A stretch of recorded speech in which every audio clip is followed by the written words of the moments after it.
चलिए, नमस्कार, आदाब, सत श्री अकाल, की हाल चाल। आप सभी को आपके ही अपने प्यारे से यूट्यूब चैनल के ऊपर में स्वागत है। और आशा और उम्मीद करता हूँ कि आप सब एकदम स्वस्थ होंगे, मस्त होंगे और आप अपने तैयारी में व्यस्त होंगे।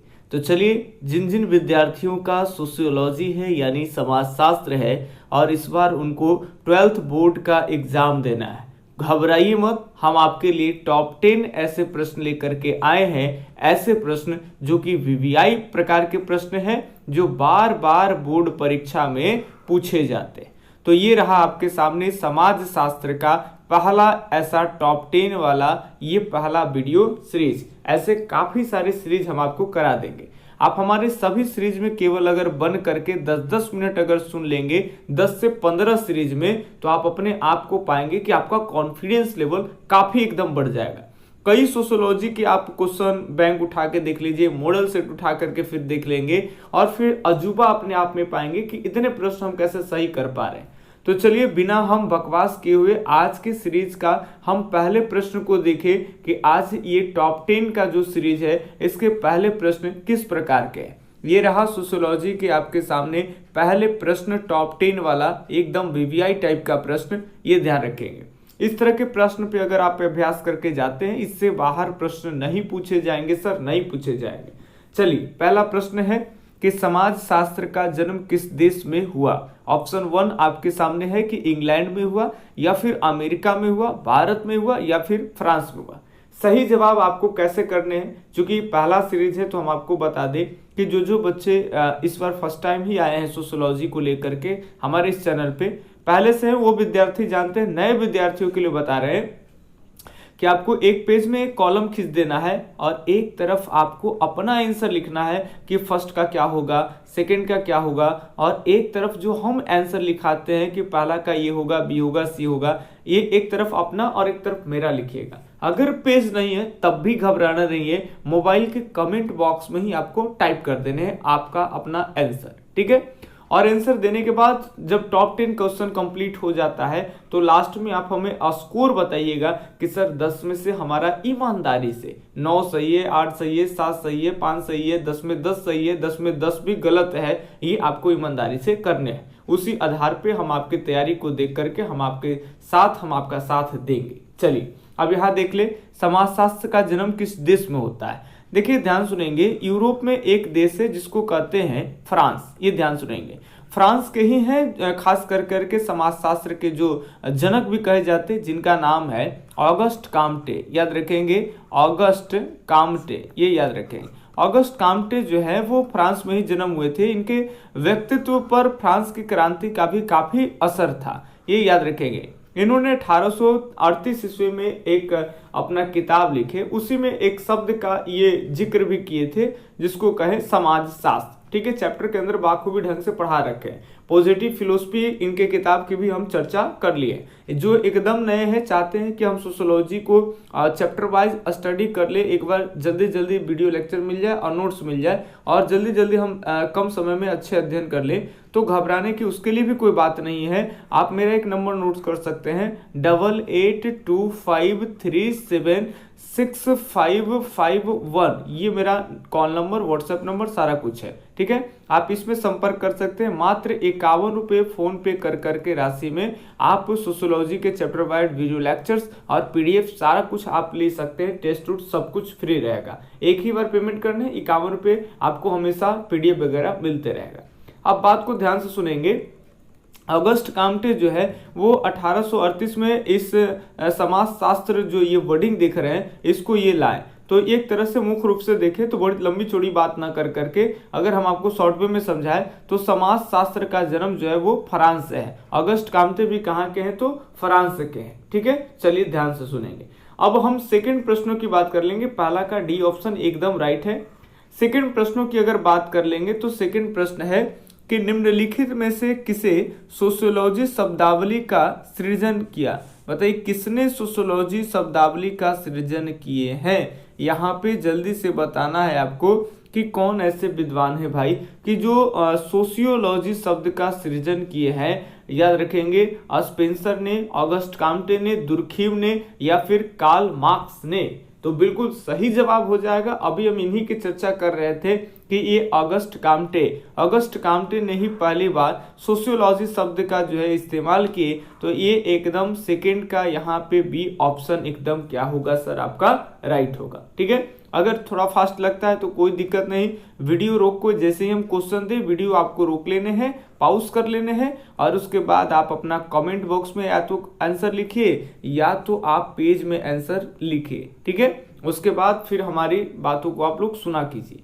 चलिए, तो तीसरा प्रश्न है, किसने कहा मनुष्य को यह समझ लेना चाहिए कि वह अपनी गरीबी का स्वयं ही कारण है। कौन ऐसी निराशवादी टाइप की बात कर दी भाई कि ये समझ लेना चाहिए मनुष्य के कि वो अपनी गरीबी का स्वयं कारण है।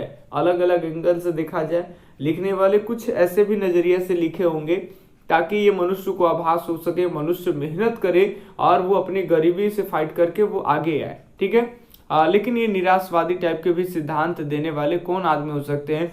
सोरोकिन होंगे या रिचर्ड होंगे या बारगेल होंगे या फिर माल्थस होंगे? चलिए फटाफट से कमेंट आपको बताने हैं या फिर आप अपना ऑप्शन जो है वो लिख लीजिए पेज पे या आप बताइए। सही जवाब की बात कर लेंगे तो बिल्कुल सही जवाब हो जाएगा आपका थॉमस रॉबर्ट माल्थस। ये याद रखेंगे, थॉमस रॉबर्ट माल्थस, यही इनका कॉन्सेप्ट है। हालांकि सेकंड चैप्टर पढ़ेंगे तो खूब इनका पूरा सिद्धांत आएगा जनसंख्या पॉपुलेशन कंट्रोल को लेकर के। ये जनसंख्या को कंट्रोल करने के लिए दो उपाय बताएंगे कंट्रोल के लिए, नियंत्रित के लिए। एक जो इनका उपाय होगा वो प्राकृतिक होगा और एक जो होगा वो कृत्रिम होगा। दोनों के दोनों आपको वीडियो लेक्चर में पढ़ा रखे हैं, वहां जब आप पढ़िएगा तो ये भी एकदम उल्टा लगेगा, ये भी उल्टा। माने ऐसे सिद्धांत जो बाकी जो लोग हैं ना उनको इनके सिद्धांत एकदम निराश कर दे, लगे कि ऐसा कोई सही सटीक तरीका नहीं है भाई पॉपुलेशन कंट्रोल करने का, कुछ अलग होनी चाहिए। तो कुछ तो चीजें ठीक ठाक भी है इनका कॉन्सेप्ट और कुछ चीजें इनका बहुत गड़बड़ है। तो याद रखेंगे माल्थस का ही ये थ्योरी है।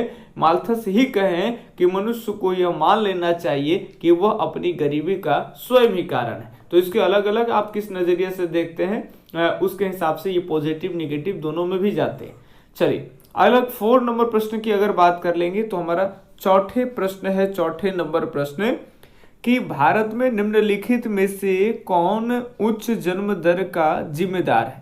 भारत में जो जन्म दर बहुत ज्यादा है, उच्च जन्म दर भारत में है, इसमें कोई दो राय नहीं, क्योंकि चाइना को छोड़ करके भारत नंबर 1 पॉपुलेशन के मामले में कंट्री हो गया है। यानी भारत में जन्म दर तो तेज है, इसमें कोई दिक्कत नहीं है, ये एक्सेप्ट करने वाला चीज है। इसके पीछे का कारण क्या है कि भारत में शिक्षा का अभाव है या फिर गर्म जलवायु है या बाल विवाह है या फिर इनमें से सभी। बिल्कुल एकदम आप सही सोच रहे हैं कि इनमें से सभी ही आपका क्या होंगे, राइट होंगे। हमारे भारत में ये चीजें प्रचलित है, बाल विवाह वाले प्रथा अभी भी है, हालांकि नियम वगैरह बहुत आ गए हैं, लड़की का उम्र भी बढ़ा दिए गए हैं, लड़की का उम्र भी बढ़ गया है और लड़के का उम्र भी बढ़ गए। शायद लड़के का उम्र 24 साल होगा और लड़की का उम्र 21 वर्ष होगा, ये है। तो ठीक ही है, अधिक उम्र में अगर विवाह होते हैं 21 साल में 25 साल में तो थोड़ा मैच्योरिटी आ जाता है, 1-2 संतान ही रख पाते हैं, तो उससे थोड़ा पॉपुलेशन कहीं ना कहीं कंट्रोल रहता है। अब मान लेते हैं 24 साल की उम्र में शादी हुआ, 25 साल 26 साल की उम्र में एक बच्चे हो रहे हैं, उसके बाद एक बच्चे के बाद क्या होता है ना कि गैप देना होता है ताकि माता का हेल्थ पे अच्छा कोई दिक्कत ना हो, कोई खराब प्रभाव ना पड़े, तो माता स्वस्थ रहे उसके लिए 1-2 साल गैप देंगे, थोड़ा सा बच्चे भी बड़े हो जाएंगे तब तक, ठीक है। तो नेक्स्ट बच्चों को केयर करना आसान हो जाएगा। तो अगर 26, 27, 28 साल इधर हो गया, बहुत तो 30 साल में फिर एक बच्चे होंगे, उसके बाद 2 के बाद कहानी साफ, ध्यान सुनेंगे। तो 2 बच्चे, 1 से 2 बच्चे कोई बड़ी बात नहीं है, लेकिन हमारे यहाँ दर्जन क्रिकेट टीम ऐसे भी हो जाते हैं, समझ रहे बात को। तो ये बाल विवाह, गर्म जलवायु और शिक्षा का कम अभाव या शिक्षा की जानकारी कम है या कम शिक्षित लोग यहाँ है, साक्षरता दर काफी नीचे रहता है लगभग राज्य का, तो ये यानी कि टोटल अगर ओवरऑल बात कर लेंगे तो डी ऑप्शन पूरी की पूरी राइट है, ठीक है। तो 4 का यहाँ पे डी ऑप्शन एकदम सही है। चलिए बढ़ते हैं हम 5वें नंबर प्रश्न के ऊपर में। सभी प्रश्नों को आपको समझते हुए चलने हैं, समझ रहे बात, ए बी से मतलब नहीं। बहुत सारे आप यूट्यूब चैनल पे देखे होंगे कि कई टीचर जो है आपको ऑब्जेक्टिव कराते हैं, लेकिन वो केवल ए बी साइड में लिखे रहते हैं और आपको ए बी करा रहे हैं, ठीक है। देखिए ऑब्जेक्टिव ऐसा पढ़ना चाहिए ताकि आप जो भी पढ़ रखे हैं तो उसका एक रिवीजन हो, और कुछ भी नहीं पढ़े हैं तो एक बार ऐसा दिमाग में सेट हो जाए कि अगर दूसरा बार अगर क्वेश्चन धरा जाए, कहीं लौक जाए, उसको तो ऐसा मारिए एकदम सही आंसर ही मारिए आप। चलिए, भारतीय संस्कृति की निम्न में से कौन सी विशेषताएं हैं जनाब, बताइए। धर्म की प्रधानता, पुनर्जन्म में विश्वास, पूंजी और उद्यम, इनमें सभी, बताइए। आप ये सब प्रश्न जो है ना वो किसी भी टाइप के बच्चे होंगे वो भी कर पाएंगे। बताइए, भारत में धर्म की प्रधानता होती है कि नहीं, ये याद रखेंगे। भारत में धर्म की प्रधानता है कि नहीं, सभी अलग अलग टाइप के धर्म है, ठीक है, सबकी प्रधानता है भाई। यहाँ पे धर्मनिरपेक्ष हमारा देश है, तो हिंदू है, मुस्लिम है, सिख है, ईसाई, सब अलग अलग धर्म के। और पुनर्जन्म में भी भारत में विश्वास होता है। हमारे जो इंडियन सोसाइटी होते हैं वहाँ काफी सारे ऐसे बहुत सारे लोग हैं कि जो पुनर्जन्म में विश्वास करते हैं कि अगर हम इस बार मरते हैं तो अगली बार हमको फिर जन्म होगा। कई लोग ये भी सोचते हैं कि कर्म फल, कि इस बार जैसा कर्म करेंगे उसी तरह का फल मिलेगा। अगर इस बार चींटी को मारेंगे तो अगली बार भगवान हमको चींटी बनाएंगे। हालांकि वास्तविकता यही होती है कि जो भी चीज होते हैं कि ऐसा कुछ होता नहीं है कि आप अगर चींटी को मारते हैं तो अगली बार आपको चींटी बना दिया जाएगा, या आप बिच्छू मार रहे हैं तो अगली बार बिच्छू बनाया जाएगा। इसके पीछे बहुत बड़ा कॉन्सेप्ट है जो कि आपको हिस्ट्री में पढ़ने के लिए मिलेगा। अलग अलग विद्वानों की अलग अलग विचारधाराएं आप पढ़ेंगे। कई लोग कहेंगे कि इस धरती पे ना तो कोई स्वर्ग होता है और ना ही कोई नरक होता है, ये तो भूल ही जाओ। और ज्योग्राफी में भी देखेंगे तो सही बात है, हम पृथ्वी के ऊपर रहते हैं और पृथ्वी से ऊपर आकाश में इतना अंतरिक्ष, बार बार ये अंतरिक्ष में वगैरह सैटेलाइट वगैरह सारा कुछ जाते रहता है, कहीं ऊपर स्वर्ग नहीं है। पूरे ब्रह्मांड में पृथ्वी एक कण के समान लगभग है, और पूरे ब्रह्मांड की लंबाई चौड़ाई जैसे कि माप दिए है। इस ब्रह्मांड में जितने भी ग्रह है सबके बारे में विज्ञान जो है वो जान गया है, लेकिन स्वर्ग कहीं नहीं, ये याद रखेंगे। और धरती के अंदर तो अलग बात है, धरती के अंदर तो इतना टेम्परेचर, प्रेशर, डेंसिटी रहता है कि अंदर मनुष्य का लाइफ ही पॉसिबल नहीं, ये ध्यान सुनेंगे। तो बहुत सारे विद्वान है कि जब शरीर है तुम इस धरती पे छोड़ दोगे तो ऊपर में तुमको अच्छे खाने के लिए मिलेगा स्वर्ग में, तो तुम्हारा जीभ तो नीचे धरती पे छूट जाएगा, तो तुमको कैसे स्वाद का मजा आएगा। तुम्हारी नाक तो धरती पे छूट जाएगी, धरती पे तुम्हारी नाक तो आत्मा निकलने के बाद लोग जला देंगे, तो भाई तो तुम कैसे अच्छे और अच्छा चीज है ये खराब चीज है उसका स्मेल कैसे तुम ले पाओगे। तो तमाम तरह की चीजें हैं, उसमें आपको हिस्ट्री में ज्यादा अच्छे से पढ़ने हैं, ठीक है। तो हमारे यहाँ ये भी है कि पुनर्जन्म में लोग विश्वास करते हैं कि दोबारा लोग का जन्म होता है, कई लोग कहते हैं कि 7 जन्म होता है, ये सारा कुछ है। तो पूंजी और उद्यम, यानी अगर ओवरऑल देखें तो यहाँ पे टाइम ना ज्यादा आपका लेते हुए डी ऑप्शन एकदम क्या हो जाएगा, राइट हो जाएगा। तो 5वां के यहाँ पे डी ऑप्शन क्या है सर, एकदम सही है, ठीक है। चलिए अब बढ़ते हैं 6ठे से प्रश्न, बस इसके बाद 4 प्रश्न ही है, जल्दी जल्दी देखेंगे, 5 देख लिए, बस 5 प्रश्न इसको मिला करके। बताइए निम्न में से कौन एक वर्ग नहीं है, बताइए जनाब, निम्न में से कौन एक वर्ग नहीं है। ऑप्शन 1 है आपके सामने प्रधानाचार्य, दूसरा है चिकित्सक, तीसरा है न्यायाधीश, चौथा है राजपूत। जल्दी से बताइएगा सही सही जवाब। सब तो एकदम बिल्कुल जो आप सोच रहे हैं वही सही है। देखिए प्रधानाचार्य, चिकित्सक, न्यायाधीश, ये सब जो है ना संपत्ति, स्थिति, समाज में उसकी स्थिति को देखते हुए ये सब एक वर्ग के कैटेगरीज में है, ये ध्यान सुनेंगे। लेकिन राजपूत जो देख रहे हैं ये तो आप सब जानते हो कि एक जाति है, ये याद रखेंगे। तो ये जाति है और बाकी सब क्या है, तो वर्ग है, ये याद रखेंगे। चूंकि जाति में लोगों का जो हम लोग कहीं ना कहीं क्लासिफिकेशन, वर्गीकरण करते हैं तो उसका आधार अलग होता है, और इसमें याद रखेंगे मुख्य रूप से अगर देखें तो आर्थिक को आधार मानते हुए, स्थिति को आधार मानते हुए इन वर्ग में अलग अलग क्लासिफाई किए जाते हैं, यहाँ पर भी वर्गीकरण किए जाते हैं। लेकिन यहाँ पे याद रखेंगे इसमें आप पढ़िएगा, इसकी एक बहुत अलग अलग विशेषता है भाई। वर्ग की अपनी अलग विशेषता है, जाति की एक अपनी अलग विशेषता है, ठीक है। दोनों में भी कुछ कुछ कमियां हैं, दोनों में भी कुछ कुछ विशेषता है, इसको भी आपको ध्यान रखना है जब आप चैप्टर में पढ़ेंगे। तो सही जवाब यहाँ क्या 6 का ही हो जाएगा आपका डी ऑप्शन, ठीक है। अब बढ़ते हैं, जल्दी जल्दी से प्रश्न को देखें। 7 में नंबर प्रश्न है, चलिए बताइए। प्राचीन भारत समाज, सॉरी लगता है मिस्टेक है, प्राचीन भारत समाज कितने वर्णों में विभाजित था। आप भारतीय समाज कहें तो ज्यादा अच्छा लगता है। प्राचीन भारतीय समाज कितने वर्णों में विभाजित था, वर्ण बताइए कितने थे, 1 थे, 2 थे, 3, 4 थे या फिर 5 थे। देखो सोशियोलॉजी कुछ है नहीं। सोशियोलॉजी की अगर बात कर ले तो आज से 150-200 साल पहले जो है, 200 से 250 साल पहले ये सोशियोलॉजी जो है वो सिलेबस है, और इसमें हम लोग पढ़ा रखे कि इसकी तो मान्यता बहुत बाद में है। भारत में अगर इसका इतिहास देखें तो 100 वर्ष के आसपास में है, ठीक है, 100 वर्ष के आसपास से इसका अध्ययन हो रहा है, उससे पहले ये नहीं। तो एक तरह से नए सब्जेक्ट है। इसमें आप देखेंगे कि समाज को समझने के लिए ज्यादातर ज्योग्राफी याद रखेंगे, जिसमें जनसंख्या, जनसंख्या, तमाम लिंगानुपात, भेदभाव, ये सारा कुछ है। जो ज्योग्राफी और हिस्ट्री में आप प्राचीन काल के समाजों के बारे में पढ़ते हैं। अगर ये दोनों को मिक्स करें ना तो आपका आधा से ज्यादा आपका सोशियोलॉजी कंप्लीट। तो जिनका 12th में ऐसा कॉम्बिनेशन है कि हिस्ट्री लिए होंगे, ज्योग्राफी लिए होंगे और प्लस जिनका सोशियोलॉजी है, तो भाई सोशियोलॉजी तो उनके लिए आधा से ज्यादा आसान है, कोई बड़ी बात नहीं है। इसके तमाम तरह के जनसंख्या से भी प्रश्न आएंगे और हिस्ट्री से भी तमाम तरह के प्रश्न आपके आएंगे। कुछ कुछ केवल समझना होता है, अलग अलग विद्वान के अलग अलग समाज को लेकर के परिभाषा, कॉन्सेप्ट, ये सारा कुछ समझना होगा, ठीक है। चलिए, तो प्राचीन काल में जो वर्ण होते थे वो 4 होते थे, हिस्ट्री में ही आपको पढ़ लेने थे, यहाँ पे भी आपको पढ़ने हैं।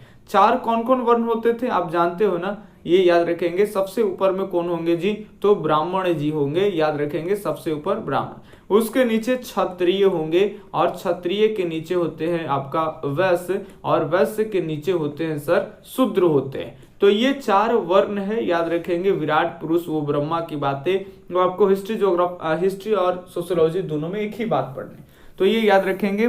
7वां के यहाँ पे 4C ऑप्शन एकदम क्या हो जाएगा गुरु, राइट हो जाएगा, ठीक है। अब बढ़ते हैं 8वें नंबर प्रश्न के ऊपर में। आप अपना जवाब जरूर लिखते जाइएगा, ठीक है, भूल मत जाइएगा। निम्न में से कौन जनजाति नहीं है, बताइए, निम्न में से कौन जनजाति नहीं है? भील, संथाली, खासी या फिर चौपाल, बताइए कौन जनजाति नहीं है। सही जवाब की बात कर लेंगे तो चौपाल ही आपका डी ऑप्शन एकदम राइट होगा। भील जनजाति है, आप खास करके पश्चिम भारत का इलाका देखेंगे। पश्चिम भारत के इलाका की जब हम बात करते हैं तो ये आपका पश्चिमी वाला भाग, जैसे राजस्थान का इलाका, ये रहा गुजरात का इलाका, कुछ महाराष्ट्र के साइड में, मध्य प्रदेश का साइड, और मध्य प्रदेश से छत्तीसगढ़, मध्य प्रदेश से अलग हुआ राज्य छत्तीसगढ़, ठीक है, ये ध्यान रखेंगे। तो छत्तीसगढ़, मध्य प्रदेश 2 मध्य भारत के राज्य आते हैं। इसके अलावा गुजरात है, राजस्थान के तमाम कुछ क्षेत्रों में आपको भील जनजाति भी मिल जाएंगे, याद रखेंगे। संथाली जनजाति इधर पूर्व साइड में ज्यादा मिलेंगे, जैसे बिहार का बॉर्डर वगैरह है, नीचे झारखंड का इलाका है, इधर बंगाल साइड का प्रांत है, इधर भी आपको मिल जाएंगे। कुछ बांग्लादेश के साइड है, इधर जो जनजाति मिलेंगे इसमें प्रमुख जनजाति संथाल भी आपको मिल जाएंगे, ठीक है। और पूर्वोत्तर भारत में आप चले जाइएगा, जैसे असम, मेघालय साइड में, तो उधर आपको खासी जनजाति भी मिल जाएंगे। तो ये चौपाल जो है ये जनजाति नहीं है, तो 8वां के डी ऑप्शन एकदम राइट है, ठीक है। चलिए, सही है 8वां के डी। अब बढ़ते हैं हम लोग 9वें प्रश्न। मात्र 2 ही प्रश्न आज के सेशन का है। चलिए, जाते जाते उम्मीद करेंगे कि 2 प्रश्न एकदम जल्दी जल्दी आप ठीक करिए। बताइए, 9वें प्रश्न को बढ़िया से पढ़ेंगे। निम्नलिखित में से माल्थस के जनसंख्या सिद्धांत की मान्यता है, बताइए क्या मान्यता है? ऑप्शन 1 है मनुष्य को जीवित रखने के लिए भोजन आवश्यक है। बताओ जरूरत है कि नहीं है भाई, एकदम आपको सोचना है। भोजन के बिना मनुष्य जी सकता है क्या? एकदम नहीं। दूसरा प्रश्न है कि कृषि में उत्पत्ति ह्रास नियम लागू होता है। कृषि में उत्पत्ति का ह्रास नियम लागू होता है, सही है कि गलत है? तीसरा आपको बताना है जनसंख्या आवश्यक रूप से जीविका के साधनों द्वारा ही निर्धारित होता है। चौथा इनमें से सभी, बताइए। सेकेंड वाला भी ऑप्शन आपका सही होगा कि कृषि में उत्पत्ति ह्रास नियम। आपको माल्थस थ्योरी पढ़ेंगे तो आपको पढ़ना था, ये मान लो कृषि में वृद्धि तो होता है लेकिन 2 है तो 6 होगा, फिर अगले बार रिसर्च होंगे तो 8 होगा, फिर 10 ऐसे। लेकिन जनसंख्या दुगनी रफ्तार से, अगर 2 है तो 2 दूना 4 और 4 फिर आपका 4 से 8, 8 से 16, 16 से 32 ऐसे बढ़ते हैं। माल्थस ये कहें कि इसी समय काल के कृषि में भी उपज बढ़ते हैं, जनसंख्या में भी, लेकिन जनसंख्या का जो रफ्तार है वो कृषि के उपज से काफी ज्यादा है, इसीलिए हमेशा मनुष्य गरीबी के हाल में जिएगा, ठीक है। तो तमाम निराशवादी सिद्धांत इनका है। तो बी ऑप्शन भी सही होगा, ए ऑप्शन भी सही होगा। हालांकि आप बढ़िया से पढ़िएगा तो सी ऑप्शन भी आपको समझ में आ जाएगा कि सही है। तो मुख्य रूप से ओवरऑल अगर बात कर लेंगे तो डी ऑप्शन आपके राइट है। तो 9वां के यहाँ पे डी ऑप्शन सही है। और आज का अंतिम लास्ट प्रश्न है, एकदम आप अगर नहीं बता पाए तो बताइए क्या बताइएगा आप? चलिए 10वां के डी ऑप्शन, किस राज्य में साक्षरता दर सबसे ज्यादा है? केरल में, बिहार में, उत्तर प्रदेश में या फिर झारखंड? फटाफट से बताइए कौन सा ऑप्शन सही हो जाएगा। तो बिल्कुल सही जवाब यहाँ पे कह रहा है कि साक्षरता दर ज्यादा है, तो सब जानते हो कि नंबर 1 आपका हो जाएंगे सर केरल। केरल में ही साक्षरता दर क्या है? तो ज्यादा है। ये रहा आपका टॉप 10 क्वेश्चन। अब आपको कमेंट बॉक्स में बताने हैं कि कितने ऑप्शन आप सही कर पाए। सोशियोलॉजी के विद्यार्थी चैनल को सब्सक्राइब करके रखिए, जब भी आपका सब्जेक्ट का कोई भी वीडियो अगर इस पे अपलोड होता है उसको आप देखिए। चूंकि एक दूसरे चैनल पे देखिएगा और एक मेरे चैनल पे देखिएगा, इसमें बेनिफिट आपको क्या होता है कि एक तो सरल स्वभाव में सभी चीजों को बीच बीच में ऐसे समझाए जाएंगे कि अगर आप पहले से पढ़ रखे हैं तो आपको ऐसा लगेगा कि सब चीज एकदम यहाँ पे तुरंत 10 से 12 मिनट के अंदर में मेरा रिवीजन हो रहा है। पीछे से पढ़ रखे भूलना स्वाभाविक बात होता है, सारे मनुष्य भूलते हैं, तेज से तेज विद्यार्थी भी भूलता है। तो आप भूल रहे हैं तो हम ऐसे निचोड़ आपको समझाते हैं ताकि एक दूसरे से कई सारे डेटा जो है ना वो लिंक हो जाते हैं। ठीक है, तो चलिए मिलते हैं कुछ इसी तरह के अगले वीडियो सीरीज में। तब तक के लिए धन्यवाद। जय हिंद, अल्लाह हाफिज, आपका दिन शुभ हो, राधे राधे।